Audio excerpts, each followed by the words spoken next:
నమస్తే. మనం ఇప్పుడు హైదరాబాద్ శివారు ప్రాంతంలో ఉన్నటువంటి ఆదివాసీ కాలనీలో ఉన్నాము. నేను ఇక్కడికి ఎందుకు వచ్చినానంటే ఈ కాలనీలో ఉన్నటువంటి మహిళలు పురుషులు అందరూ కూడా పొద్దున లేస్తే వాళ్ళ వృత్తి ఏదైతే ఉంటుందో ఒక ప్లాస్టిక్ బిందెలు కావచ్చు, లేదంటే బాటిల్స్ కావచ్చు, ఈ అక్క తయారు చేస్తుంది ఒక అద్భుతమైనటువంటి దండలు. ఎంత చక్కగా నైపుణ్యం చేతిలో పట్టుకొని ఈ దండలన్నీ కూడా పుచ్చుతుంది. కాసేపు అయితే రైల్వే స్టేషన్ దగ్గరికి వెళ్ళి తను అమ్ముకోవడానికి కూడా సిద్ధమవుతుంది.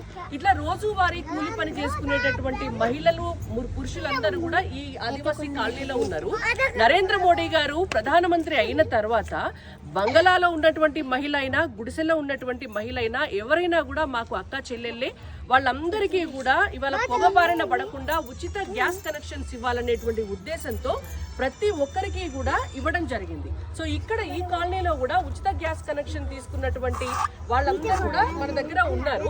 అమ్మ, మీరందరూ ఒకసారి చూపించండి మీ గ్యాస్ కనెక్షన్, అది ఆర్డర్ కాపీ అయినా సరే, గ్యాస్ కనెక్షన్ బుక్ అయినా సరే.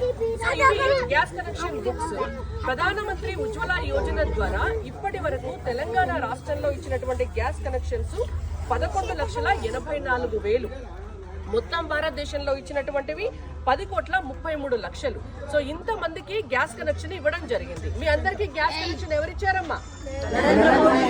నరేంద్ర మోడీ గారు ఇచ్చారు. సో మహిళా సంక్షేమమే మోడీ ప్రభుత్వ లక్ష్యం. అండ్ ఇంకొక విషయం కూడా నేను చెప్పాలి, ఈ గ్యాస్ కనెక్షన్ ఫ్రీగా ఇవ్వడమే కాకుండా ప్రతి నెల కూడా వీళ్ళు తీసుకునేటటువంటి గ్యాస్ సిలిండర్ ఏదైతే ఉందో ఆ సిలిండర్ మీద 200 రూపాయలు కేంద్ర ప్రభుత్వ సబ్సిడీ కూడా వస్తుంది. తక్కువ ధరకే గ్యాస్ ను పొందేటటువంటి అవకాశం వాళ్ళందరికీ ఉంది. సో మహిళా సంక్షేమము, ప్రజా సంక్షేమమే మోడీ ప్రభుత్వ లక్ష్యం. భారత్ మాతాకి.